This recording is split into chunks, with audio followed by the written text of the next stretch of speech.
Bonjour à tous. C'est vrai que d'abord, on se trouve déjà dans le Sefer Shemot, Parashat Vayera, et ces parachutes-là vont traiter d'un sujet très important, primordial, qui va être la sortie d'Égypte. Et comme vous le savez, comme dit Chazal, c'est le Saba Mikelem dit ça qu'il n'y a pas une seule question qui n'a pas sa réponse dans l'Yetziat Mitzrayim, dans la sortie d'Égypte. C'est-à-dire qu'ici, maintenant, c'est vraiment le cœur de la Emouna du Ham Israël, le cœur de la Emouna qui va se passer une fois dans l'histoire du monde, il ne se passera pas deux fois. Et je ne sais pas si vous vous rappelez, il faut que je vous raconte une histoire. Le Rav Israël Salanter, une fois, il arrivait, il était rentré chez un aubergiste, chez qui il avait l'habitude en Allemagne de passer quand il faisait sa tournée pour les chiottes. Et qu'est-ce qui se passe? Donc il rentre chez l'aubergiste, et l'aubergiste lui dit: la vérité, Rav, je vais vous dire quelque chose, j'ai une mauvaise argacha. Non, moi j'ai une mauvaise argacha. Je vous dis la vérité, j'ai une très mauvaise argacha. Pourquoi? Il dit parce que tout simplement, juste avant, là, il y a quelque chose, avant que vous soyez rentré à l'auberge, il y a quelqu'un qui est rentré chez moi, qui est rentré dans mon auberge, et qu'est-ce qui s'est passé? Lui-même, souvent, lui c'est un chiloni gamour, c'est le mec il mange du porc avec du fromage, d'accord? Et maintenant, qu'est-ce qui se passe? Et lui, il me provoquait. Il voyait que moi je faisais attention à la route, etc., pour l'auberge et tout. Et maintenant, qu'est-ce qui se passe? Lui, il n'en avait rien à faire. Il n'en avait rien à faire. Et puis il me regarde comme ça, il fait: regarde. Tu veux me dire qu'il va se passer quelque chose? Regarde, tu vois le jambon là? Tu vois le jambon? Regarde, je mets du fromage. D'accord? Je mets du fromage dessus. Regarde. Si jamais maintenant, c'est à sourd que je meurs. Et il a mangé. Et il s'est rien passé, il a roté, et il est parti. Et je vous dis la vérité, Rav, ça m'a fait quelque chose. C'est dire Rav, ça m'a fait quelque chose. C'est pas Chaz Shalom que j'ai des doutes et tout, mais vraiment, j'aurais voulu qu'il y ait un éclair qui sorte, qu'il éclate. Je sais pas, j'aurais voulu qu'il se passe quelque chose là. Il s'est rien passé, il est content, il continue sa vie. Et au même moment où il pose cette question au Rav Israël Salanter, à ce moment-là, il y a la fille de l'aubergiste qui rentre. Et dit: papa, j'ai reçu ma théouda de violon. C'est maintenant je sais bien faire du violon. Alors Rav Israël Salanter, il voit ça et dit: t'as reçu ta théouda? Il dit: oui. Il dit: montre-moi, vas-y, fais-moi du violon. Sa fille, la fille de l'aubergiste, elle regarde le Rav, elle dit: excusez-moi, bon arabe, mais c'est pas parce que maintenant j'ai reçu ma théouda que je dois commencer à faire du violon à chaque fois. Ouais, j'ai ma théouda. Il y en a qui savent que je sais c'est quoi le violon, il y en a qui savent que j'ai reçu ma théouda. Maintenant j'ai ma théouda, j'ai pas besoin de vous prouver. J'ai ma théouda. Alors le père, il dit: oui, dis-moi, tu parles autrement Rav, hein? Comment tu me parles? Calme-toi. Et à ce moment-là, le Rav Salanter, il dit: non, elle a raison. Elle a raison. Cette petite fille, elle a raison. Vous savez pourquoi? Parce que tout simplement, Akadosh Baruch Hu, au moment de Yetziat Mitzrayim, il va montrer des miracles extraordinaires. Il va montrer les makot, il va montrer des choses fabuleuses qui va se montrer une fois dans l'histoire du monde. Une fois. Maintenant, qu'est-ce qui va passer? Qu'est-ce qu'il va recevoir comme théouda, comme quoi il est maître du monde? Ça s'appelle la Torah de Shah. Et c'est à nous qu'il l'a donné. Maintenant, si toi tu as des questions, eh ben va te faire soigner. Parce que toi, une fois Kadosh Baruch Hu, il t'a montré, il se montrera plus. Et maintenant, si tu veux savoir, regarde la Torah. Regarde la Torah, tu auras la réponse dans la Torah. Mais maintenant, à partir de maintenant, n'attends pas des miracles. Parce que Kadosh Baruch Hu, il l'a fait une fois dans l'histoire du monde et ça ne se repassera pas. Il n'a pas besoin de remontrer à chaque fois que c'est lui le patron. Et ça va être la Yetziat Mitzrayim, ça va être la sortie du set, quelque chose d'absolument phénoménal. Et de là, on va tirer toute la Emouna. Vous savez que le Saba Mikel, il dit quelque chose d'absolument incroyable. Il dit qu'on a une mitzvah, Vigata les Binicha, tu raconteras à ton fils quand le soir du Seder, on raconte à nos enfants, on leur fait vivre le Seder, la sortie d'Égypte et tout. Et qu'est-ce qui se passe? C'est une mitzvah d'Oraïta, Vigata les Binicha. Et maintenant, cette mitzvah-là, il dit Saba Mikel Mbeikar.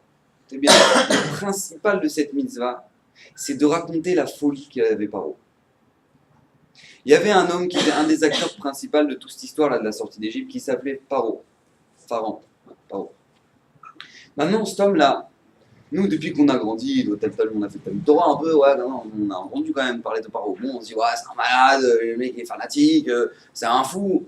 Là, comme ça, on regarde Paro, c'est un grand malade. C'est-à-dire que Damoshe qui arrive, il dit: laisse partir mon peuple, il dit: non, rac. Laisse partir non, rac. 10 fois, ça y est, t'as compris au bout d'un moment.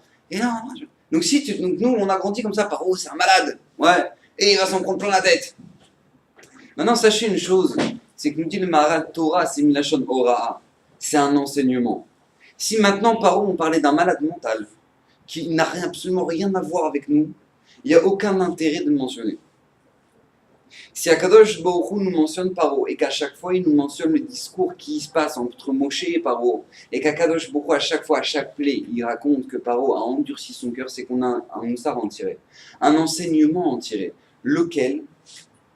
C'est qu'en vérité, on a tous, chacun, un petit Paro en nous. Chacun, on a un petit Paro. On a un petit Paro qui se trouve dans le cœur. Je vais vous ramener ça, je vais vous prouver ça en 2 secondes, vous allez voir. Vous savez que maintenant, énormément de gens, si j'interroge chacun de vous ici présents, et je demande, est-ce que tu as déjà vu des miracles dans ta vie? Je dis, ah ouais, mais bien sûr. Moi j'étais en scooter, et il y a un camion, il m'a coupé la route, maintenant mon scooter, il risquait de la poussière, maintenant, même la casse, elle n'est pas venue me chercher, il risquait de la poussière, et moi maintenant je me redresse, je regarde ça, puis je me pose, tout frais. Maintenant, chacun, il a des miracles. Chacun, ouais, c'est ma soeur, c'est parce qu'elle a fait ça à la mère, puis elle a dit, ah, je vais mourir. Qu'est-ce qui s'est passé à ce moment-là? Elle a dit, ah, je finis le livre de Teilim. À ce moment-là, quelqu'un qui est venu, qui l'a cherché. Waouh! Chacun, il a des miracles. Alors, il y a une grande couchia. Comment ça se fait qu'on n'ait pas Baba Salé? C'est fou, ça, hein? Ça, c'est le petit Paro qu'on a tous dans notre cœur. C'est-à-dire que nous, maintenant, Paro, il arrive et dit, dis-moi, Paro, t'as vu qui c'est le patron? T'as compris maintenant? J'ai compris. Après, au bout de 2 secondes. Non, il sort pas. Tu vois, il est fatigué celui-là. Mais c'est un malade. C'est un malade. Maintenant, nous, dans notre vie, c'est pareil. Dans notre vie, c'est tous pareil. Nous, maintenant, on vit des événements. On vit des miracles. Mais c'est pas parce qu'on vit des miracles que du coup, on le sait. Mais même dans la nature, vous savez que quelque chose d'assez incroyable, dans les paquets de cigarettes. Regardez. Attention. Aïchoun, Mazik, la brioche. Ouais. C'est marqué, en gros, d'accord, avec le panneau, le truc, machin. J'ai vu une fois, on m'a montré un paquet, je crois que ça vient d'Angleterre, je sais pas, carrément la photo d'un cœur ouvert, truc de fou, ouais. Et maintenant, les gens, ça les dérange pas. C'est-à-dire qu'ils disent, ah, toi, tu veux une cigarette? C'est marqué en gros, je te tue. Ouais, c'est-à-dire que ça tue, ça atteint le cancer, le machin, de la gorge, de la bouche, des dents, des trucs, ouais, de tout. D'accord, maintenant, c'est marqué en gros. Mais je sais pas, j'ai l'impression qu'ils lisent différemment, les gens. Ils disent, ou là, ils lisent Aïchoun Mazik, virgule, la brioute. Ou là, ils lisent comme ça. Je sais pas comment ils lisent. Ouais, j'ai une idée, comment peut-être ils mettent une virgule là. Bon, en tout cas, maintenant, eux, ils lisent comme ça. Ça les dérange pas. Ça les dérange pas. Maintenant, on te montre. Mais tu vas mourir. Tu vois le mec, on va lui changer son cœur. Tu vois tes poumons, ça ressemble du réglisse. Mais tu vois, le mec, ça ressemble plus à... Tu ressembles à rien. Et tu vas ressembler à rien. Tes dents, elles vont pourrir, truc, machin. Mais le mec, il s'en fout. Il s'en fout. Comment ça se fait? Comment ça se fait? Ça, c'est une grande question qu'on a tous, non? C'est parce que tout simplement, on ne vit pas en fonction de nos connaissances. On connaît énormément de choses, on sait énormément de choses, mais on ne vit pas en fonction de ça. On n'en a rien à faire. C'est pas parce que je le sais que je le vis. Ça s'appelle le petit Paro qui est en nous. D'accord? Maintenant, Paro, il va être confronté à un homme qui s'appelle Moshe Rabbeinu. Maintenant, Moshe Rabbeinu, par l'excellence, ça représente le Hémet.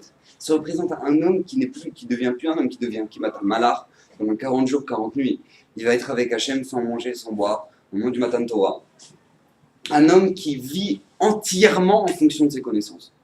Entièrement. À chaque fois que Moshe Rabbeinu, il a une nouvelle compréhension de ce que ça veut dire servir Hachem, eh ben, il va l'appliquer à la Makom. Il va être un autre homme à chaque seconde. Ça va être la confrontation de Moshe Rabbeinu face à Paro. Maintenant, toi, quand tu lis la Yetziat Mitzrayim, tu dois savoir où est-ce que tu te places. Où est-ce que tu te places dans ta vie? Combien Hachem il t'a montré que c'était lui? Combien Hachem t'a montré dans ta vie que c'était lui?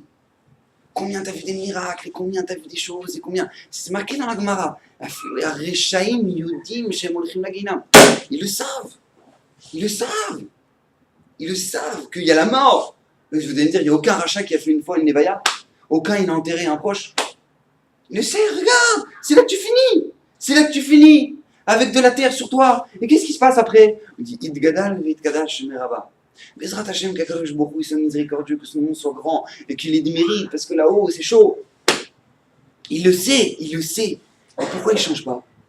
Parce que c'est pas parce qu'il le sait que maintenant il le vit. Ça, c'est le petit Paro qu'on a tous dans notre cœur. C'est pas parce qu'on sait énormément de choses, on a vu énormément de choses, on a vu des miracles, on a vu des tzadikim, on a entendu de la Torah, c'est pas pour autant que maintenant on va changer. Vous savez que le but de la Torah, le but et la matara de la Torah, c'est de faire acquérir une notion de ce qu'on appelle le émet, la vérité dans notre vie. Donc vous avez une grande question. Vous ouvrez par exemple Baba Kama. Vous rentrez dans une yeshiva. Ouais, vous rentrez dans une yeshiva, tranquille. Et vous voyez tous étudier. Maintenant, vous regardez, qu'est-ce que tu étudies?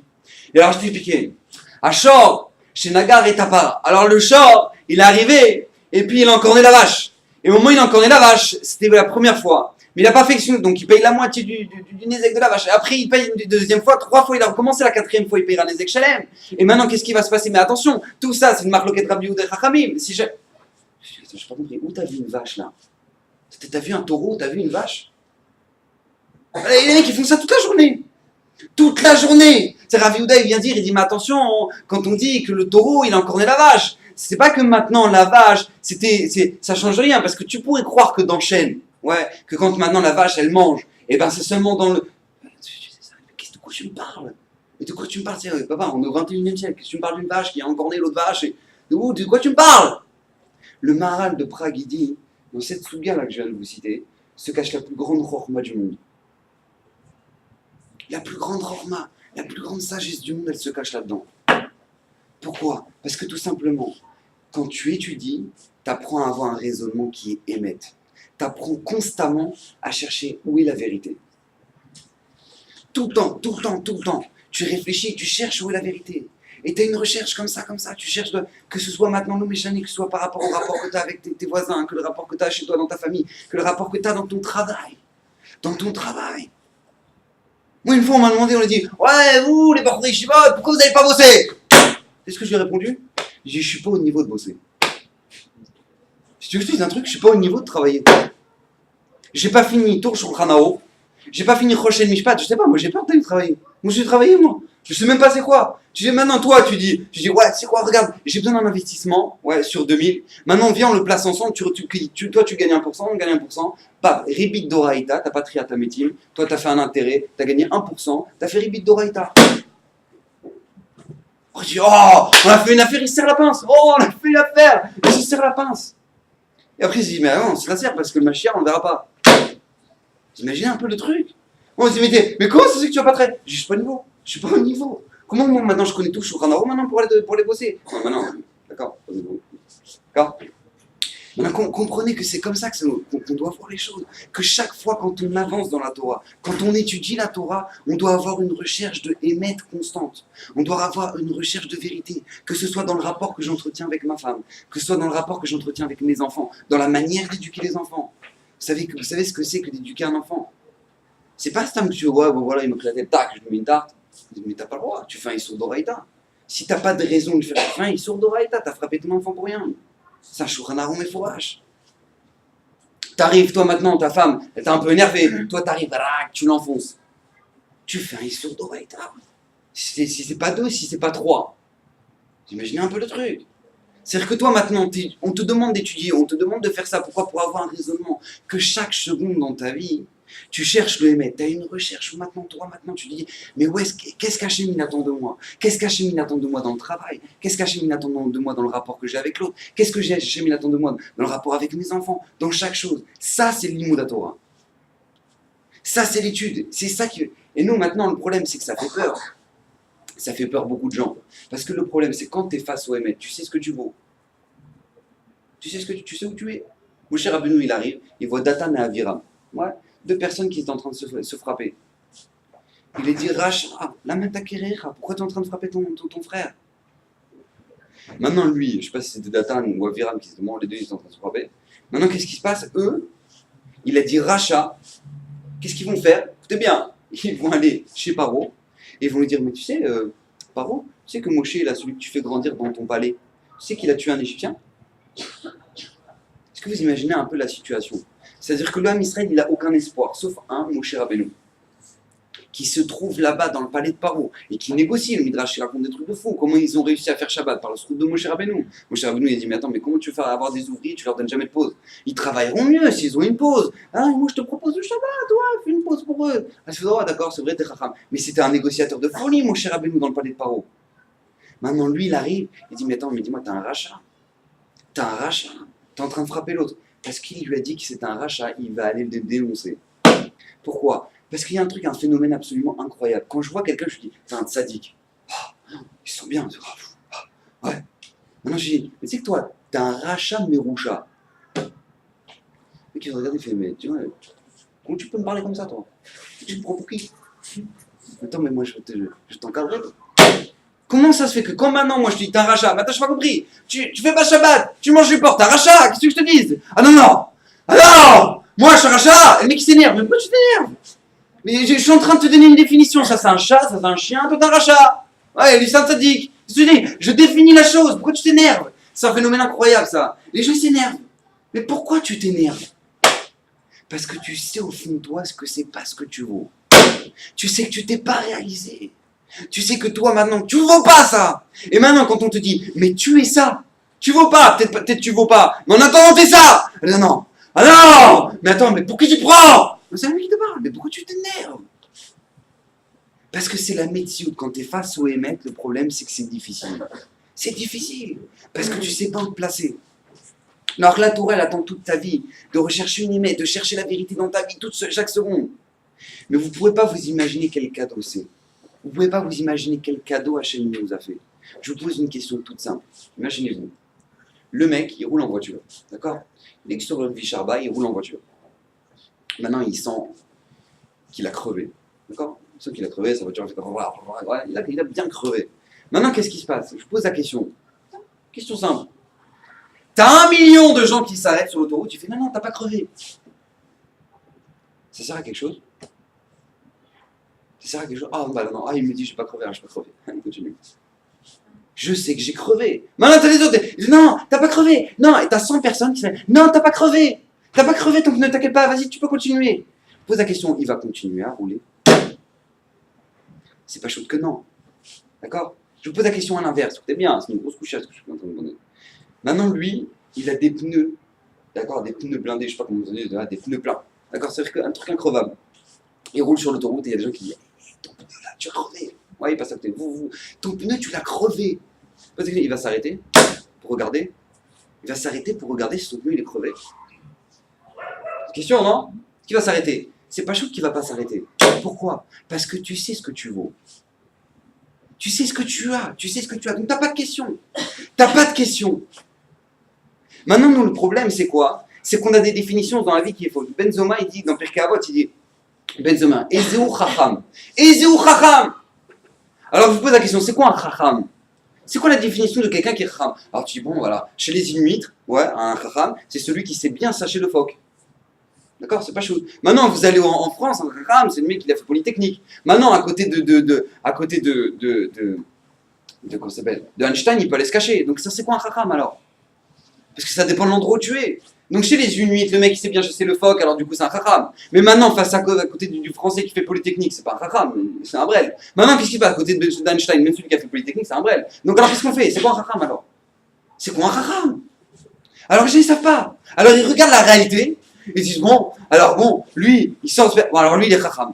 Mais qui te dit? Moi je te place à côté du Gaon de Vina, même Einstein je te place à côté du Gaon de Vina, ça. Mais il a rien. Alors qu'est-ce qu'on fait? C'est quoi un chacham? Réponse de la Mishnah, Alomed Mikol Adam. Alomed Mikol Adam. Ça, c'est un chacham. Maintenant, toi, je te pose la question. Après, tu te sens mal si jamais je te dis, mais t'es pas un chacham. Tu sais c'est quoi? La Torah, elle t'a donné la définition. Tu sais c'est quoi le Hémet? Ça dépend pas de lui, de l'humeur de lui, du regard de l'autre. C'est Alomed Mikol Adam. C'est celui qui a la grandeur de savoir apprendre de chacun. Il voit celui qui fait la poubelle dehors, il dit, purée, te rends compte, regarde le résultat d'une rue lavée. Ah si, je lavais ma maison. Il est chacham. Maintenant, le mec, il a un QI énorme, mais il s'en sert pas. C'est un gros glandeur. Il est chacham. Il est pas chacham.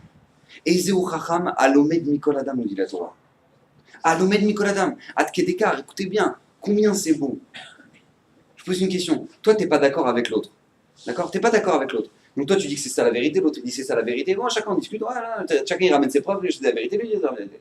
Maintenant, toi, tu lui preuves par A plus B qu'il a tort, et il accepte. Maintenant, qui c'est qui est ressorti grandi de cette histoire? Celui qui savait déjà la vérité ou celui qui vient de l'apprendre? La réponse, elle est celui qui vient de l'apprendre. Pourquoi?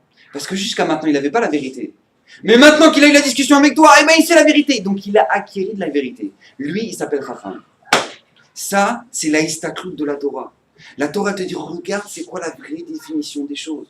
Regarde c'est quoi la vraie définition des choses. Adketikar, écoutez bien. Parachat de la semaine dernière, Abraham, le père de Moshe Rabbeinu. Abraham, le père de Moshe Rabbeinu. Qu'est-ce qui se passe? Paro, il a fait une zéra. Donc il a fait le décret, tout simplement. Tous les petits garçons, ils seront jetés dans le Nil. Ah, très bien, donc on jette tout le monde dans le Nil. Maintenant, lui, Amram, quand il voit ça, qui était le Gadol Ador. Le père de Moshe Rabbeinu, c'était le Gadol, c'était lui qui tranchait tout. C'était le Raphaël Gaï, c'était le Rav Badia de l'époque. C'était lui qui tranchait tout. C'était lui qui tranchait tout. Maintenant, lui, Amram, il voit ça. Il dit, regarde. Il va voir sa femme, il dit, regarde ma femme, je suis obligé d'arrêter. On va devoir divorcer. On va devoir divorcer parce que tout simplement, il a fait une xéra que si on fait des enfants, ça sert à rien. Regarde, ils vont tous les tuer. D'accord, ils vont tous les tuer. Donc ça sert à rien, on arrête. Imaginez-vous, le Gadol, le grand de la génération qui divorce. Qu'est-ce qu'ils font le reste? Eh bien, ils divorcent. Donc tout le Ham Israël divorce. D'accord? En une journée, tout le monde voit. Amram, il a divorcé d'Yocheved. C'est tout, on divorce. Tout le monde divorce. Ça sert à rien. Si lui, il a tranché que ça sert à rien, tout le monde divorce. Vient Myriam, haute comme ça, d'accord? Haute comme ça, 3 ans. Il dit, papa, tu sais que toi, t'es pire que Paro? Ma fille, qu'est-ce qui t'arrive? Ça va? Oui, t'es pire que Paro, papa. Parce que je vais t'expliquer, tout simplement. Paro, peut-être que son décret va s'annuler. Mais toi, c'est sûr qu'il ne s'annulera pas. Et Paro, peut-être qu'il va mourir demain. Mais toi, même si tu meurs demain, la xéra, elle va rester. Parce que c'est un décret que tu as fait. Donc en fait, toi, t'es pire que Paro. T'es bien, maintenant, c'est une fille de 3 ans, d'accord? Amram, il écoute sa fille de 3 ans, Myriam. Il fait, c'est vrai, ma fille, j'y avais pas pensé. Ah, en plus, elle termine, elle dit, en plus, papa, je vais te dire juste un petit détail, juste un petit détail. C'est-à-dire que lui, Paro, il a tué les garçons, mais les filles, il les a laissés en vie. Toi, t'as tué tout le monde. Maintenant, Amram, il entend ça, il lui fait... Ah non, je rigole. Non, il n'a pas fait ça. Qu'est-ce qu'il a fait? Il a fait tout simplement, il a fait, ma fille, tu as raison. Ma fille, tu as raison. Tu te déguettes. Tu as raison, j'entends ce que tu m'as dit, tu as raison. Eh bien, tu sais quoi? Je vais me remarier avec maman. Je vais me remarier avec maman. Et Amram se remarie avec Yocheved, Rabotai. Amram se remarie avec Yocheved. Alors, tout le monde, tout le Ham Israël, qu'est-ce qu'ils font? Rabotai, c'est une question. Tout le monde se remarie. Dis-moi, il est fatigué, Amram, ou quoi? Je pose la question, celui qui n'a pas vu la scène. Ouais. Il dit, là, dis-moi, attends, j'ai pas compris. Attends, je viens de divorcer à ma femme, on a pleuré, quand ce truc, machin, là, machin, ouais. Maintenant, qu'est-ce qui se passe? Il se remarie. C'est une blague ou quoi? Attends, et pourquoi il se remarie? Parce que sa fille de 3 ans, elle lui a dit. Attends, mais qui c'est qui nous dirige là? J'ai pas compris. C'est un fou. C'est un fou qui est en train de diriger la génération, quoi. Amram, tout le kavod qu'il pouvait avoir, tout ce qu'il pouvait représenter, il va tout mettre, il va prendre tout ça, il va le jeter à la poubelle, il va dire, j'en ai rien à faire. Maintenant, elle a raison, et j'apprends de ma fille de 3 ans, c'est ce que je dois faire. Un homme qui est capable de faire une telle chose va sortir de lui Moshe Rabbeinu. Un homme qui n'aura aucune autre volonté dans sa vie que de faire la volonté d'Hachem. Par où? Par un homme comme Amram. Par un homme comme Amram. Il a mérité un enfant comme ça, Amram. Pourquoi? Parce que tout simplement, il est prêt à tout mettre de côté pour une seule chose. La vérité, le émet. Le émet. Donc maintenant, toi, quand on vient, on te dit, mais attends, mais j'ai pas compris, pourquoi tu fais ça? Et pourquoi tu t'avances dans la Torah? Et pourquoi tu manges pas ça Shabbat? Et pourquoi? Maintenant, lui-même, après, il vient te critiquer, ouais, mais regarde, toi, tu fais même plus la bise, tu vois pas, regarde, regarde, t'es devenu complètement, t'es un malade, ouais, t'es devenu un pervers. D'accord? Comme ça, les gens, ils parlent, t'es devenu un pervers, ouais, tu touches plus les filles, ça, t'es un malade. Et ben, quand les gens, ils te parlent comme ça, je te pose la question, ça te fait quelque chose? Ça te fait quelque chose? Moi, je sais c'est quoi le mettre. Moi, j'ai ma voiture, le pneu, il est blindé. Qu'est-ce que tu es en train de me dire que j'ai crevé? J'en ai quelque chose à faire de ce que tu es en train de me raconter. J'en ai quelque chose à faire. Ça, c'est la richesse que la Torah te propose. Elle te propose de voir clair dans ta vie. La Mishnah, elle continue. Elle dit Ezeu Washir. Ezeu Washir. Non, quoi, avant. Ezeu Gibor. Ezeu Gibor. Voilà, c'est qui est Gibor? Alors, si tu dis chez Schwarzenegger, d'accord, bon, bah, alors le mec, il a fait de la gonflette à bloc. Et puis c'est là, tu dis, ouais, il y a un problème, parce que face à Jet Li, il va se prendre une trempe. Donc alors qu'est-ce qu'il va faire? Alors c'est qui? C'est Jet Li? Ouais, mais regarde, c'est un chinois, il fait 1m50. Alors qu'est-ce qu'on fait? C'est qui Gibor? Qui Gibor? Tu aurais dû dire, regarde, arrête avec ton tralouette, Schwarzy, truc. Regarde, c'est quoi un Gibor? Un Gibor, c'est à Kovesh et Titro. C'est quoi? C'est celui qui est maintenant tout simplement, il prend son Yitzhara et il l'éclate. Ça, c'est un gibor. Parce que le mec qui a fait de la gonflette et que sa femme, elle a dit ouais, je suis désolé, j'ai pas fait la vaisselle. Rah, il met une tarte à sa femme, il s'appelle un gibor, lui. Il s'appelle un gibor. Il s'appelle un gibor. Mais le mec, c'est rien du tout. C'est rien. C'est rien. Maintenant, c'est quoi un gibor? C'est au moment où il va rentrer chez lui. Il va voir qu'à la vaisselle, elle est en comme ça. Et maintenant, les enfants, ils ont tout déchiré. Le salon, il est retourné. Tous les jouets, ils sont ressortis. Et maintenant, qu'est-ce qui se passe? Il fait ah, je vous aime, sa vie ici. Ça, c'est un gibor. Ça, c'est un gibor. C'est qu'on a un gros problème. Parce que tout simplement, c'est marqué. C'est marqué comme ça dans le passage. Comment c'est marqué? Voilà, c'est marqué Lo bigvoat asus tirpat. C'est bien, c'est marqué dans Teilim, David Améler, il dit Lo bigvoat asus tirpat. Akadosh Baruch Hu, il ne cherche pas la force du cheval. D'accord? C'est-à-dire que qui, on peut une des explications de ce passage, c'est quoi? Tout simplement, Hachem, il n'en a rien à faire maintenant que tu sois gibor comme un cheval, maintenant que tu sois hyper. C'est une baraque, il n'en a rien à faire, ça. Mais d'un autre côté, il y a un problème. C'est que c'est marqué, tous les matins, on lit Yehuda ben Temom, Merave Askena, Merave Kalkeneja. Ve gibor qui arrive. Ve gibor qui arrive. Donc maintenant il y a un problème. D'un côté on te dit ne ressemble pas à un cheval. Et d'un côté on te dit ressemble à un lion. Alors j'ai pas compris, je vais aller au zoo, je commence à te regarder c'est quoi le cheval, qu'est-ce qu'il fait le cheval, alors le cheval il fait ça, non, ah oui, il a mis la patte comme ça, alors ça faut pas que je fasse ça, et après tu vas regarder le lion. Je sais pas ce truc, alors on ne ressemble pas à un cheval, mais ressemble à un lion. Est-ce que ce sera ouais. La réponse elle est toute simple, elle est extraordinaire. La Torah dit c'est quoi, c'est la force du cheval?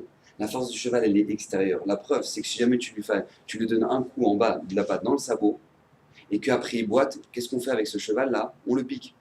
Il n'y a plus rien à faire. Il ne sert plus à rien, ce cheval. Il ne sert plus à rien. Maintenant, qu'est-ce qui se passe? Tu vas au zoo, tu vas au safari là-bas. Maintenant, toi, le lion, il te l'a mis en dernier. Ouais, parce que c'est le lion.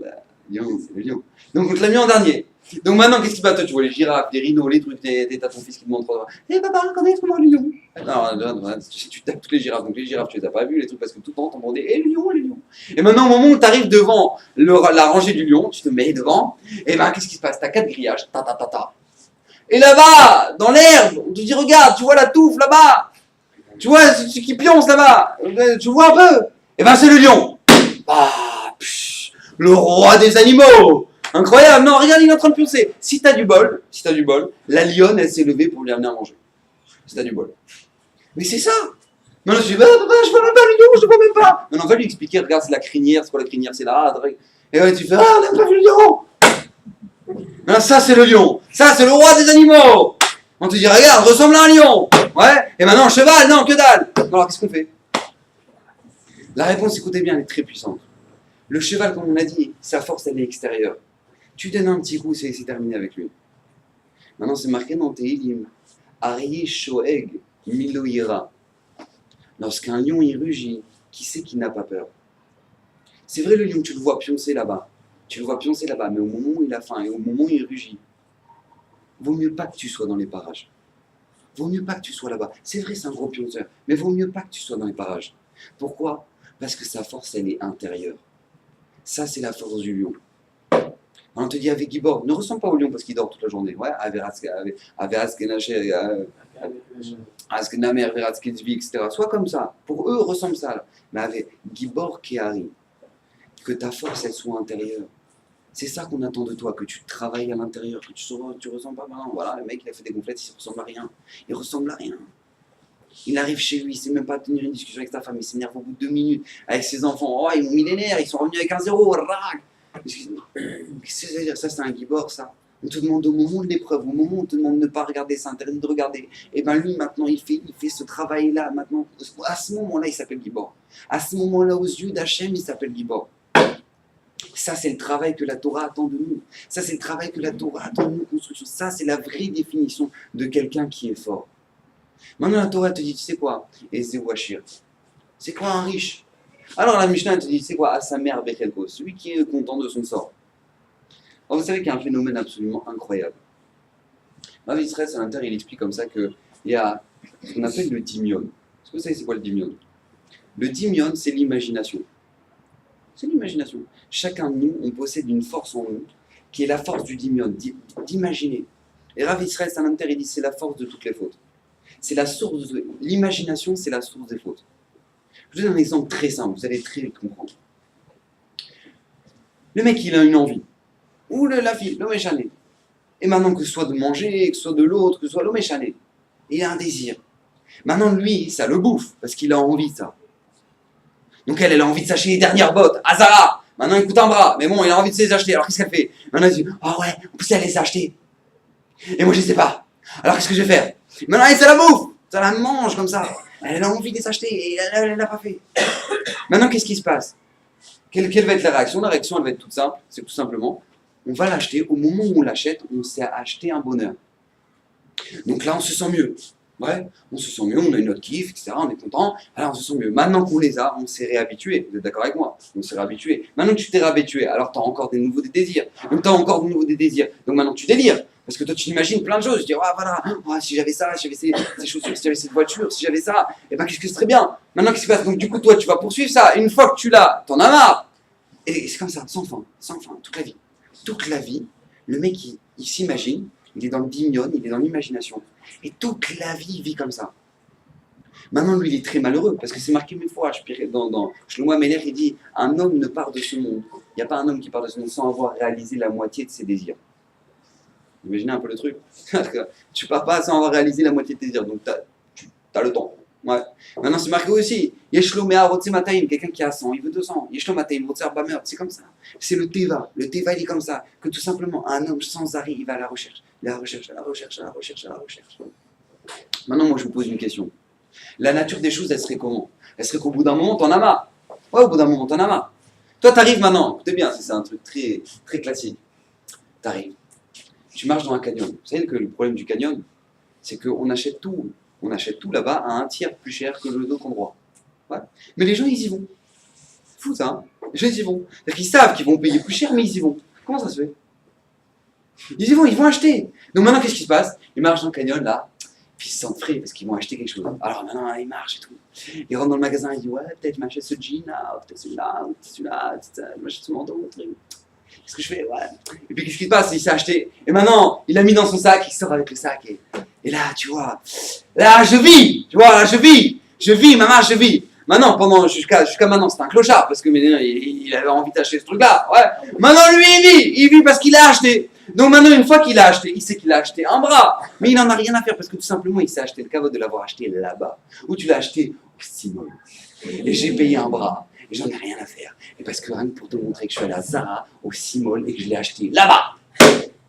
Hein? Ça vaut la peine. Et donc maintenant, qu'est-ce qui se passe? Lui, il ressort du magasin. Il dit, ah, là, je vis là. Là, je sens. Maintenant, au bout d'une semaine, 2 semaines, disons 3 semaines. 3 semaines. Encore pour les... Maintenant, en 3 semaines, à nouveau, il en a marre. Parce qu'il a vu que il y a la dernière basket qui est sortie et que machin, un truc, la dernière jupe et le manteau, il dit comme ça.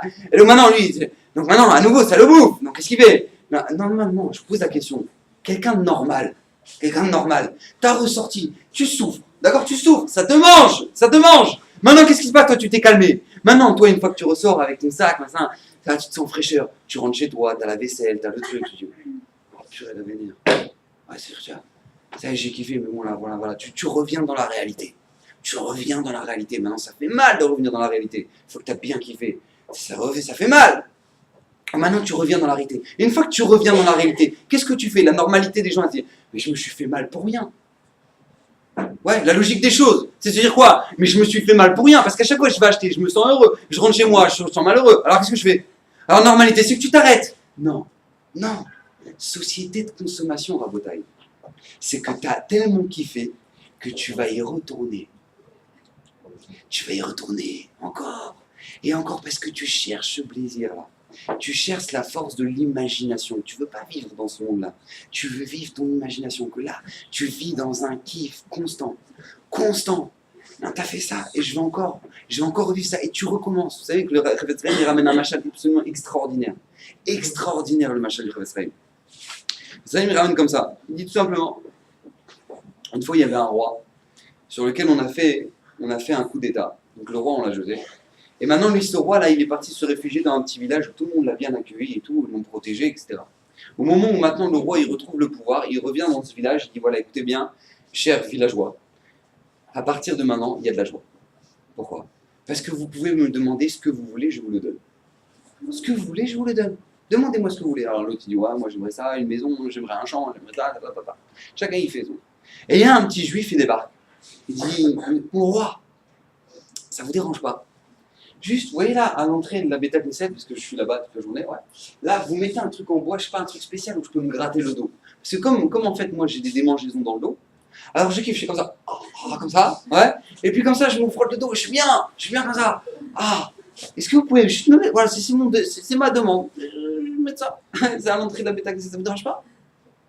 Ouais, il dit, mais dis-moi, t'es complètement débile, toi. Dis-moi, non, je peux te ramener les meilleurs médecins du monde qui vont te guérir maintenant cette démangeaison que t'as dans le dos. Et toi, t'es en train de me dire un truc pour te gratter. Écoutez bien la réponse, écoutez bien. Mon roi, vous savez pas c'est quoi le kiff de se gratter.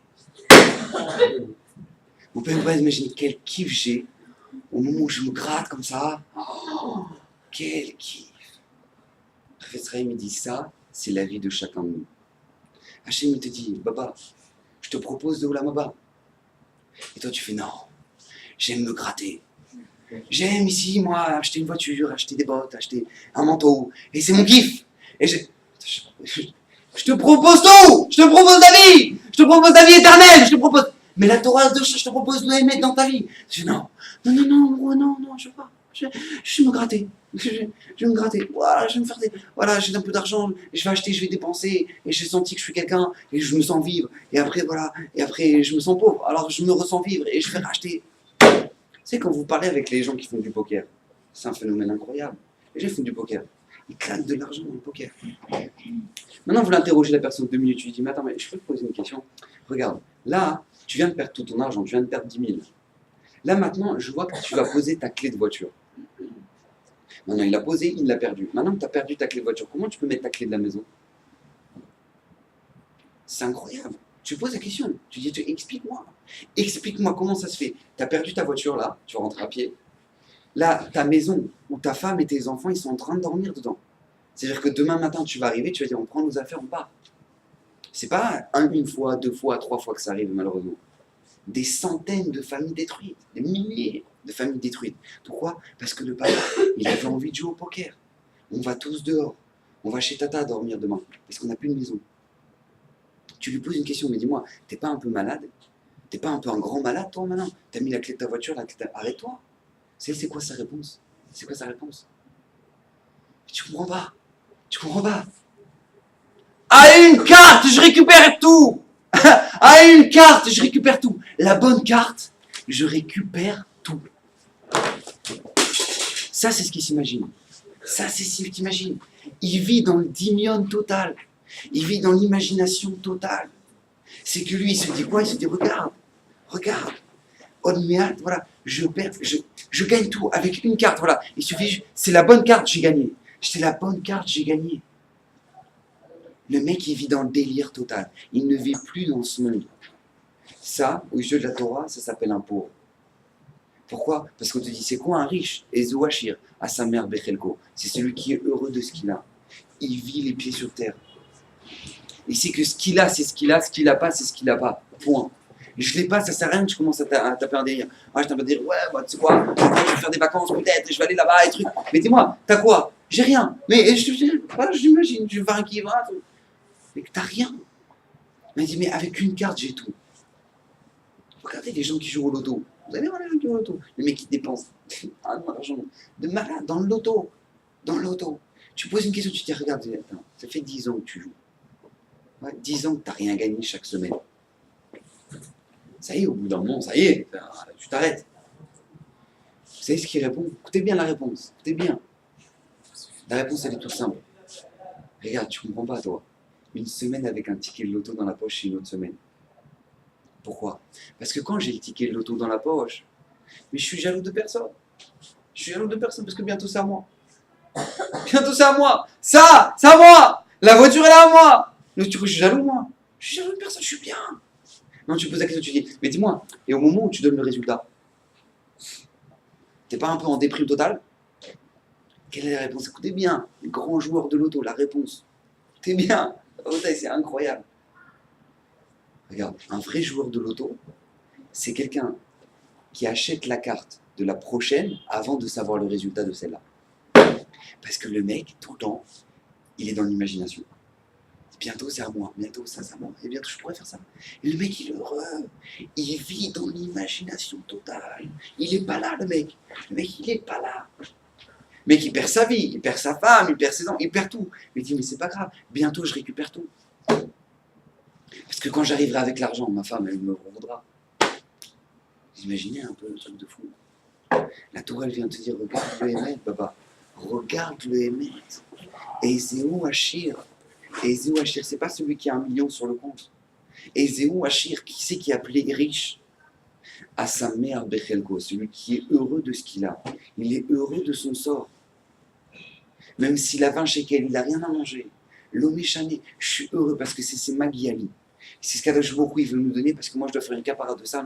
Il est heureux que je me casse la tête maintenant. Cette voiture-là, c'est pas la mienne. Parce que si j'avais besoin de ça pour venir dans ce monde, pour réaliser ce que je dois faire, Hachem me l'aurait donné. Hachem me l'aurait donné. Pourquoi Hachem ne va pas me le donner? Tu connais un papa qui va faire des chiffres, je ne vais pas donner à mon fils. Exprès, je vais le planter. Exprès, je vais rien lui donner. T'as déjà vu un père comme ça? Ça existe malheureusement. Non, ça existe malheureusement. En tout cas, dans la normalité des choses, ça n'existe pas.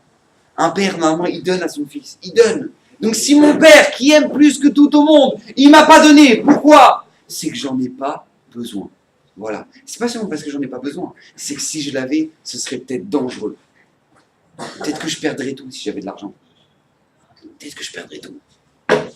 Ça, c'est le regard vrai de la vie. C'est le regard que la Torah, elle te propose. Elle te propose un regard, mais regarde la vérité. Mets les yeux en face, c'est trop purée. C'est pas possible, arrête. Les gens te disent, ouais, t'es fraîcheur. Ah, tu dis, ouais, je suis fraîcheur parce que lui, il m'a dit que je suis fraîcheur. Mais c'est-à-dire que s'il ne me le dit pas, eh ben, je suis mort. Imaginez un peu, il est heureux ce mec-là. Il est heureux. Maintenant, on te dit, mais regarde, tu dis, j'avance, je sais ce qu'Hachem attend de moi. Hachem, c'est marqué, et je fais ce qu'Hachem attend. Mais maintenant qu'on me crache dessus, qu'on me dise ce qu'on veut, mais j'en ai à faire, j'en ai quelque chose à faire. Alors, tu dis, ouais, leur vieux, il est pervers, et lui, il fait ça, et lui, machin, et vous, regardez pas, et vous. Mais te faire soigner, qu'est-ce que je te dis, moi? Moi, je sais où je vais, je sais où ça m'apporte, je sais où je m'emmène, je sais où le bonheur que je vis, je sais la femme que j'ai, je sais les enfants que j'ai. Ça y est, je vais casser la tête, moi, maintenant. Et l'autre, il dit ça, et vous, et les richeux, et vous arrêtez pas. Ça y est, qu'est-ce que je te dis? T'es malheureux. Pour me parler comme ça, t'es malheureux. Moi, je suis heureux, moi, ça va, laisse-moi tranquille. Je sais où est-ce qu'elle est la vérité, je sais que moi, je suis en béton. Alors maintenant, qu'est-ce que j'en ai à faire que l'autre il vienne me critique, il me parle, il me dit t'es moche. Ouais, je suis moche. Je serais beau. Qu'est-ce que je te dis? Ça, c'est le regard que la Torah elle veut te donner. Et, là, et pas seulement ça, écoutez bien. La Torah, Baruch Hashem, Hashem nous oblige à regarder comme ça. Hashem nous oblige. Il y a une grande question dans Parashat Hashavua. Akadosh Baruch Hu, il veut faire sortir l'homme Israël de Mitzrayim. Qu'est-ce qu'il va faire? Il va voir Paro. Il dit Moshe Rabbeinu, on va discuter avec Paro. Alors Paro, regarde, tu vas laisser sortir mon peuple. D'accord? Paro dit non. Bon, alors tu veux pas? Alors simplement, alors je vais t'envoyer une plaie. Ah, il se prend une plaie. Après, alors c'est bon maintenant? Non. Ah d'accord, bon, alors je t'envoie une deuxième. J'ai pas compris. C'est le maître du monde là qui veut faire sortir ses enfants. Mais tu les fais sortir, j'ai pas compris. Tu lui envoies une tumeur, il reste paralysé dans son lit, il a rien à dire. Et maintenant qu'est-ce qui se passe? Tu sors, tout le monde sort. Bah, c'est quoi la question? Paro, tu peux nous donner ton accord? Non? Alors on sort pas. Bon bah on attend alors. Tu vas te prendre des. Mais qu'est-ce que tu demandes l'accord de Paro? Qu'est-ce qu'on en a à faire que Pharaon te dit oui, maintenant vous pouvez sortir. Qu'est-ce que t'en as à faire? Mais qu'est-ce que t'en as à faire? Écoutez bien, la réponse elle est extraordinaire. Akadosh Baruch Hu, il veut nous éduquer dans notre vie. Akadosh Baruch Hu, il veut éduquer même le pire des rachats, il veut l'éduquer dans sa vie. Regarde ce que c'est que le Hémet. Regarde ce que c'est que le Hémet. Il y a des gens, ils savent qu'ils font des choses bizarres. Et ils savent que maintenant, lui, il a une tumeur au cerveau. Et maintenant, lui, il n'a pas peur. Maintenant, lui, il fait un dépôt de bilan. Et il dit, purée, j'aurais pas dû m'associer avec lui. Maintenant, il comprend que dalle. Hein. Je me dis, d'un dit, Hachem, il est en train de te dire, Baba, la parnassa, c'est moi. Ouais, la santé, c'est moi tout, là. Et lui, qu'est-ce qu'il fasse? Non. Non, rien du tout. C'est l'associé que j'ai fait avec moi, je me suis planté avec lui. Bon, non, c'est planté. Après, donc, lui, il reste pareil. Ouais, il reste pareil. Après, qu'est-ce qui se passe? Maintenant, lui, il a une petite tumeur. On va faire, purée, c'est incroyable. Si j'étais tombé sur un bon médecin aux États-Unis, eh ben, j'aurais pas eu ça. Il comprend rien. Hachem, il est en train de lui envoyer des claques. Il est en train de dire, mais réveille-toi, prends conscience, réfléchis dans ta vie, où tu vas, qu'est-ce que tu fais? Et là, tu m'as envie. Hachem, dans ta vie, il va t'obliger à chercher le Hémet. Parce que si toi maintenant, une fois que le médecin il va te dire on peut rien faire pour vous monsieur, et que ta famille on te dit bah, ouais, bah qu'est-ce que tu veux faire, t'avais qu'à arrêter de fumer, donc il te plante encore plus, ouais. Alors il te reste plus que le rabbin. Et tu vas voir le rabbin et tu dis, monsieur le rabbin, on peut faire Refoua Shlema pour moi? J'ai pas compris. Depuis quand toi tu crois, je sais pas comment, moi je parle, je te dis vrai Torah, et ça va terminer Refoua Shlema? Quel rapport? Quel rapport entre moi, mes paroles, et toi, ton cancer au poumon? Quel rapport maintenant? Quel rapport entre les deux?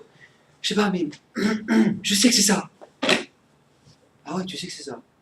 Bah, va voir le directeur de Barilan. Il demande une bracha, qu'est-ce que je te dis? Pourquoi moi? Pourquoi moi? Pourquoi Pitom tu vas voir le rabbin? Pourquoi Pitom tu vas voir le rabbin? Parce que tout simplement, il y a un moment où on sait c'est quoi le Hémet. Alors maintenant, tu as deux choix dans ta vie. Ou tu vas y rêver tout seul, comme un grand garçon. Tu vas arriver à chercher c'est quoi le Hémet, c'est quoi la vérité, c'est quoi? Parce que c'est bien pour toi, c'est pas parce que c'est bien pour Hachem, c'est parce que c'est bien pour toi, c'est une richesse extraordinaire pour ta vie. Où Hachem il va te montrer, il va te diriger, mais des fois ça fait mal. Des fois ça fait très mal. Ça fait mal. Maintenant, vous savez que les frères de Yosef, ils sont arrivés. On l'avait déjà dit, je crois. Une fois, les frères de Yosef, ils sont arrivés comme ça devant Yosef. Et ils discutent avec Yosef. Ils discutent, voilà. On est venu acheter du blé parce que nous, on n'a rien à manger. Ah bon, vous êtes une famille de combien? Bah voilà, on est des frères, on est 12 frères. Ah bon, ah, d'accord. Et votre père? Bah ouais, on a un père qui est âgé, qui est là-bas. Maintenant, il parle avec Yosef, là, maintenant. Maintenant, il parle avec Yosef. Il parle avec Yosef. Il parle avec lui. Il dit, mais attends, et qu'est-ce qui s'est passé? Ah voilà, on a un petit frère qui est pas là, et l'autre, bah voilà, il est mort. Il dit, ah bah alors vous allez me chercher le petit frère. Ah oui, d'accord, mon roi, alors ils vont chercher le petit frère. Après ils reviennent. Il dit, oh mon roi, alors machin. Et il dit, le petit frère il a volé. Mais il l'a pas volé. Et mais tu vois pas qu'il a la tronche de Yosef, ton frère? Tu vois pas? Tu vois pas que, regarde la tronche des Égyptiens, tu vois pas la tête des Égyptiens par rapport à lui? Tu vois pas qu'il y a un problème, lui, c'est pas la même famille? Comment c'est possible? Demandez me faire chier, mais comment c'est possible? Il parle face à Yosef. Il y en avait beaucoup qui étaient beaux comme Yosef. Il y en avait beaucoup. Et quoi, ça te fait rien? Tu restes comme ça et tu parles avec lui. Comment c'est possible? Tu vois rien. Réponse de nos Chachamim, écoutez bien. Parce que eux, ils étaient tellement sûrs d'eux qu'ils avaient raison que la vérité, ils étaient incapables de le voir en face des yeux. Ils étaient incapables de le voir en face des yeux.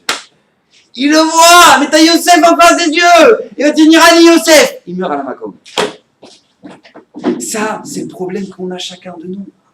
Parce que chacun de nous, on a des bonnes raisons de dire, moi je fais ça, et moi je fais ça, et moi je fais ça, et moi je dis ça, et moi je pense ça, et moi je travaille dans ça. Chacun chez nous, on a des bonnes raisons de faire ça. Chacun, il va se justifier. Il va dire, mais non, mais moi je fais ça. Et tu comprends pas pourquoi. Maintenant, il va te donner des explications. Mais on te dit, mais regarde ce qu'Hachem il attend de toi. Regarde ce qu'Hachem il attend de toi. Et le mec il va dire, non, mais tu comprends, c'est pour les rabbins, mais pour moi, non. J'ai compris. La Torah était de nos rabbins. Alors au premier rang, il y avait les rabbins. Ouais. Au deuxième rang, il y avait les... comme ça. Ouais, ceux qui savent pas trop. Et là, ceux qui étaient en train de discuter au fond, là, c'était les Riloni. Mais rien à voir. Mais toi, t'étais à côté de Rav Steinman. Toi, t'étais à côté de Raphaël Kanevski. Toi, t'étais à côté de Rav Vadia quand t'as dit Naas Venishma. Alors qu'est-ce que tu fais? Parce que t'es tellement persuadé que t'as raison dans ta vie, que ce que tu fais, c'est bien, et ce que tu vis bien, et que t'es content, que voir la vérité, t'es devenu incapable. T'es devenu incapable de voir la vérité. Vous savez que Rami nous pose une question. Vous savez qu'il y a plusieurs Gehinom, je ne vais pas vous faire un dessin là-dessus. On fera un shiur, Bezrat Hashem, un jour, sur le Olam Haba, le Gehinom. Il y a plusieurs niveaux de Gehinom, et un des Gehinom, il s'appelle le Sheol. Le Sheol. Maintenant, ce Gehinom-là, il y a une grande question. Pourquoi il s'appelle le Sheol? Sheol, d'où ça vient ça, Sheol? Sheol, bon, ça s'appelle comme ça. J'ai entendu une réponse la semaine dernière de Rav Levinstein. Il donne une réponse absolument extraordinaire. Il dit, écoutez bien, c'est marqué dans la Gemara qu'après 120 ans, on va arriver devant Hachem et Hachem va nous poser la question. Est-ce que tu as été honnête dans ton business? Dans cette Amenata Be'emuna? Est-ce que maintenant, Kavata et Tim Torah, est-ce que tu as fixé un temps chaque jour d'étude de la Torah? Troisième question, Tipita le Yoshua, est-ce que tu as attendu le Mashiach chaque jour? Ouais. Il va nous faire chaque des questions de base. Avant même de commencer le Mishpat, questions de base. Ouais. Maintenant, ces questions-là, pose une question, il dit, j'ai pas compris, Hachem, c'est pas la réponse. Genre, tu viens, alors comment tu t'appelles? Mardoché? D'accord, très bien, Mardoché. Mardoché, j'ai une question pour toi. Est-ce que tu as été honnête dans ton business? Maintenant, le mec, il revient, c'est un gros mafieux, il essaie de cacher ses armes, même dans l'eau là-bas. Ouais. Et il te dit, Yosef, Ouais, Mardoché, t'as été honnête? Ouais. Oui, j'ai été honnête. Ah, t'as été honnête. J'ai pas compris, tu parles à qui? Tu parles au Borolam. C'est exactement ce que t'as fait, t'as pensé dans chaque chose que t'as fait. Tu crois qu'il sait pas la question? Alors pourquoi Hachem il te pose la question? Ça, c'est le Gehinnom. Ça, c'est le Gehinnom qui s'appelle Sheola. Sheela. Hachem, il va te poser une question et tu vas être obligé de répondre à la vérité parce qu'Hachem, il sait la réponse. Ça, c'est un Gehinnom en soi. Maintenant, nous, on doit éviter ça. On doit travailler toutes nos vies pour éviter ça. Comment? Hachem nous a donné un cadeau extraordinaire qui s'appelle la Torah. Maintenant, la Torah, c'est pas ça, mais c'est joli, c'est bien, parce qu'autour du Shabbat, on est tous ensemble, les enfants, on chante, et on est heureux, et on mange du poisson, et après, c'est fini. C'est pas pour ça que la Torah l'a été donnée. La Torah l'a été donnée pour une seule chose. Maintenant, regarde droit dans ta vie. Regarde le émet dans ta vie. Sache regarder les choses bien. Arrête de vivre dans le délire. Arrête de vivre dans des imaginations. Parce que tu vas être malheureux toute ta vie. Parce que toi, maintenant, tu as acheté ta dernière voiture. Mais le problème, c'est que tu n'as pas la montre. Ah, maintenant, tu as acheté la montre, mais le problème, c'est que ta voiture, elle est dépassée. Alors, qu'est-ce que tu fais?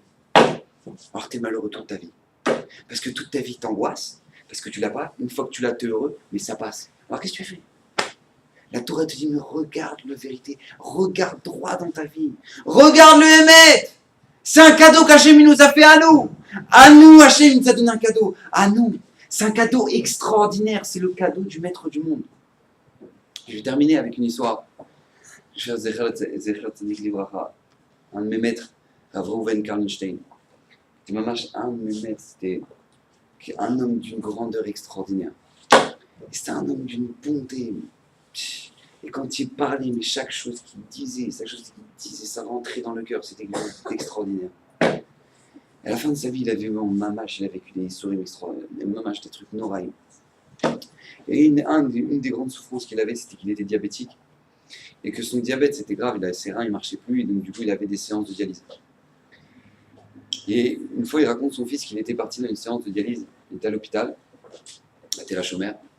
Et quand il était là-bas à l'hôpital, il y a une infirmière qui est rentrée, pendant qu'ils étaient tous en séance de dialyse. Une infirmière qui est rentrée dit: oui, alors, bonjour, comment vous allez, machin, un truc à tous. Et voilà, c'est mon anniversaire aujourd'hui, alors comme c'est mon anniversaire, alors je vais vous donner un morceau de gâteau et un peu de vin, comme ça, vous boivez tous ensemble pour mon anniversaire, etc. Non, lui, il est gêné, parce qu'elle n'est pas religieuse, elle est chiloni. Comment je peux manger? Je sais pas, c'est quoi la cache-route, je sais pas. Il était très gêné. Maintenant, le mashgar cache-route, il lui dit: le gâteau, t'inquiète pas, de l'hôpital, il dit: t'inquiète pas, le gâteau. Bon, le vin, ne fait pas Shabbat, tu peux pas toucher au vin, quelqu'un qui ne fait pas Shabbat. Alors maintenant, qu'est-ce qui se passe? Lui, il est embêté, donc il prend le gâteau. Et après, il dit: oui, alors vous voulez du vin? Non, c'est sucré. Non, c'est pas sucré, c'est salé. Non, mais alors tu veux, c'est pas salé. Là, il essaie de discuter. À ce moment-là, bien sûr, il y a toujours quelqu'un qui est bien placé, un bon Khiloni, il arrive, on s'est fait: non! Tu sais pourquoi il prend pas ton vin, lui? Je veux te dire pourquoi. Parce que t'es Khiloni. Et pour lui, t'es comme Goya. Parce que tout simplement, quand le goy il touche le vin, eh ben tu peux pas le boire. Et ben toi aussi, parce que t'as touché le vin, eh ben tu peux pas le boire. Et c'est pour ça qu'il boit pas le vin. Maintenant, lui, le mashgar, il se casse, parce que l'ambiance, bien tendue. Maintenant, lui, il est branché. Qu'est-ce que tu veux qu'il fasse? Il répond rien. Il dit rien. La séance d'après, il revient. Et lui, il le met pendant 3 heures de dialyse. Ouais, d'accord, jusqu'à la mort. Maintenant, qu'est-ce qui se passe? Lui, la séance d'après, il revient, il débarque. Et le Rav, il attend que tout le monde soit bien branché. Et il dit: Rav Rabotai, vous vous rappelez la semaine dernière, enfin, quelques jours, vous vous rappelez que lui, il nous a dit comme ça. Il dit: ouais, vous, Dieu, ouais. Alors il dit: ouais, alors c'est vrai ce qu'il a dit, hein, c'est honteux, comment vous avez pu parler comme ça, un truc, ouais, d'accord. Il dit: laissez, je vous réponds. Si vous me demandez si c'est vrai, oui, c'est vrai. Oui, c'est vrai. Ah, vous n'avez pas honte? Vous n'avez pas honte de parler comme ça? Je dis: non, je vais vous expliquer. Je vais vous expliquer avec un machin très simple. Il y avait un khatan qui voulait acheter pour sa kala. Il y a le minac dans ma famille qu'il achète le khatan pour la kala, une montre en or. C'est le minac. Maintenant, bon, il y en a qui ont plus ou moins les moyens, donc il y en a qui achètent du plaqué. Après, bah. Et lui, maintenant, il a trouvé une kala, tuerie, ouais, une super kala, une tzadéket, noix, machin. Et lui, il est hyper content. Il arrive dans le magasin de montres et dit: sortez-moi les plus belles montres en or. Donc lui, on lui voit, non, Vous n'avez pas compris qui c'est ma femme. Vous avez compris qui c'est ma future femme, vous n'avez pas compris. Non, non, sortez-moi les vraies montres. Ah, vraies montres, ils sortent les montres. Il regarde, il fait celle-là. Voilà, 25 000 $. Donc le bracelet, je choisis un bracelet de 1 000 $. Bon, il se détend. Et maintenant, qu'est-ce qui se passe? Donc il a acheté la montre. Et il appelle le photographe, il dit regarde, je t'appelle. Parce que je veux que tu sois là au moment des fiançailles. Mais attention à toi. Au moment où maintenant, moi, je vais passer le cadeau et qu'elle va l'ouvrir, je veux que tu photographies tout. Parce qu'elle va s'évanouir. Elle va s'évanouir. Et ça, je veux que ça reste pour toutes les générations. Je veux que mon grand-père, sa femme, elle s'est évanouie à ses fiançailles. Je veux que ce soit marqué, je veux que tout le monde le voit. Très bien. Donc il va dire, écoute bien, si jamais tu rates, je te paye pas. D'accord? Compris? Très bien. Il a les fiançailles, madame, tout le monde est content, tout. Donc là, à ce moment, le khatan, il appelle le photographe et. Alors, qu'est-ce qui se passe? Il donne la kala. À ce moment, la kala, elle ouvre. Elle fait, ah! Oh! Mais c'est quoi ces goûts? Mais c'est quoi ce goût? Elle est horrible! Elle est horrible! Alors, les malades, ils comprennent pas. Qu'est-ce que vous voulez arriver à quoi? Maman Kara, la Maman, il faut te mourir. Alors, elle fait, je n'ai pas la crème. Elle dit, je le traîne. Vous savez, mon grave Kalinchen. Je le traîne. Oui, traîne, il s'est marié avec elle. Est-ce qu'il s'est marié avec elle? Mais non, putain, c'est une sorcière, c'est une marchera, là, c'est une malade et tout. Même putain, il s'est marié avec elle. Mais il l'a jeté, tu rigoles. Il fait, c'est marqué dans la Gemara dans Shabbat. Matana tova yeshli bebet nazai. J'ai un grand cadeau, moi, il dit Hachem, dans mon trésor. Ve Shabbat Shema. Ça s'appelle le Shabbat. L'Ech Lodialaem va leur dire. Il dit, tu sais, c'est quoi? C'est quoi un cadeau d'Hachem? C'est pas un cadeau de Rothschild. C'est quoi un cadeau de Rothschild? Ce qu'il peut avoir dans son coffre, Rothschild. C'est pas un cadeau de Rothschild. C'est pas un cadeau non plus de Bill Gates. C'est le cadeau du maître du monde. C'est le cadeau du maître du monde. Et toi, au moment où tu l'ouvres, tu fais ah! Ah non! Et pas seulement devant tout le monde, dans la rue. Dans la rue, devant tout le monde. Shabbat. Shabbat. Qu'est-ce qu'ils ont à nous dire? Vous avez raison. Vous avez raison. Vous avez raison. On doit comprendre. Hachem nous a donné un cadeau dans notre vie. Ça s'appelle la Torah Kedusha. La Torah Kedusha, ça te permet de voir droit dans ta vie. De voir droit. Alors que tout le monde part dans des délires, ouais. Alors lui, il s'appelle quelqu'un d'important. Mais même dans les Shidorim, ça me fait mal au cœur. Dans les Shidorim, il a de l'argent, alors c'est bien, c'est un bon parti. Mais c'est quoi ce monde de sheker? Comment après tu as des questions? Comment ça se fait qu'il y a autant de divorces? C'est fou. Vraiment, nous, les grands-parents, on divorçait pas comme ça. Et après, les mêmes grands-parents qui disent ah, nous, on divorçait pas comme ça. Ouais, tu lui dis, la grand-mère a dit à son fils alors, ils ont de l'argent? J'ai pas compris. Toi, tu dis divorcez pas comme ça. Et elle te raconte que là-bas, à Rabat, ils mangeaient du pain, des croutons, tellement ils avaient rien à manger, machin, un truc et tout. Et après, tu te dis ah, il y a de l'argent. Ça, c'est un bon parti, ça. C'est comme ça que tu regardes. C'est comme ça que tu regardes la personne avec qui tu vas partager ta vie. Est-ce que c'est un bon parti? Est-ce qu'elle est belle? Est-ce qu'elle est belle? Ouais, est-ce qu'elle est belle? C'est un truc phénoménal, ça. Ils arrivent dans la famille, ils la regardent, de haut en bas. C'est bon. Je n'ai pas compris, tu n'as même pas parlé avec elle, tu ne sais même pas qui c'est. Non, c'est bon, je te dis, c'est bon, mon fils, c'est bon, t'as ma bracha, t'es béni. Je n'ai pas compris, mais d'où tu sais toi maintenant? Le truc le plus débile qui puisse exister au monde, c'est le coup de foudre. Ah, mais ça, c'est le coup, le mec il s'est fait foudroyer pour faire une bêtise pareille. Parce que là, le coup de foudre, le mec, il la croise, on se croise, et là, il y a eu un regard. Comment vous expliquer, Rav? Il s'est passé quelque chose là entre nous. À ce moment-là, il s'est passé quelque chose. Qu'est-ce qui s'est passé? Je sais pas. En tout cas, il s'est passé. Ça va passer, il y a autre chose qui va se passer. Ah non. Ah, je me dis, je peux vous expliquer, c'est comme ça, c'est au cœur. Après, j'ai demandé son téléphone, Mina Shamaim. Voilà, le cousin, et le traloued, et le machin, et Mina Shamaim, voilà, et on est là, et on se marie. Oh, bah là, vraiment, t'es le Kohen Gadol, toi, pour avoir une Siyata d'Ishmaïa pareil dans ta vie. C'est incroyable, t'es trop fort. Ouais, je peux vous expliquer, c'est fabuleux. Et le mec, il vit ça. Non, tu parles avec elle. Bah non, elle, tu te rends compte que, bon, je creuse un peu, bon, tu dis, bon, ouais, bon, elle est très, bon, je discute avec elle, c'est un peu spécial. Ouais, non, mais grave, elle cache son jeu un peu. Elle le cache bien. Ah, c'est un peu dur, quoi, c'est ce qui se passe, Macara, ou mais Rabotaille, je vous en supplie, la première mitzvah, ne pas être débile, purée. La première mitzvah, ne pas être débile. La première mitzvah de la Torah, sourde et bête. On te demande une chose, sois racham, vois la vie claire, vois le Hémet dans ta vie. Ça, c'est ce qu'on te demande. Une fois que tu vois le Hémet dans ta vie, tu es heureux. Et toi, on dirait que tu veux pas être heureux. Je ne veux pas être heureux. Je ne veux pas. Voilà. Moi, je veux une femme qui soit en mini-jupe dans tous les mariages, et que tout le monde la regarde, et que voilà, ce soit la vitrine de tout le monde. C'est ce que je veux. Parce que comme ça, je me sens vivre. Et que j'ai de la chance, et que j'ai quelque chose. Sinon, j'ai rien. Oh, le mec, t'imagines, le mec est malheureux, hein. Parce qu'à 60 ans, qu'est-ce qu'il va rester? Ah, bah non, c'est pas grave, je crois. Et après, tu vois les vieux comme ça qui regardent des jeunes filles qui passent. Qu'est-ce qui lui arrive? Ça, t'as 70 ans. Pépé, t'as 70 ans? Comment ça se fait que tu regardes encore comme ça? Parce que le mec, il sait jamais travailler. Il est resté le même. Maintenant, on te dit, mais regarde, mais passe au-dessus de ça. Mais passe au-dessus de ça. On te donne une vie éternelle. On te donne une vie, on te donne le bonheur dans ta vie, tu le veux pas. Tu veux pas, tu jettes le cadeau d'Hachem. Réfléchis, ça coûte cher. Donc, des attachements, on soit zoré, une voie claire dans notre vie, pour grandir, que Hachem nous aide, Hachem nous aide à faire le choix, que des attachements puissent avancer et que Hachem nous protège.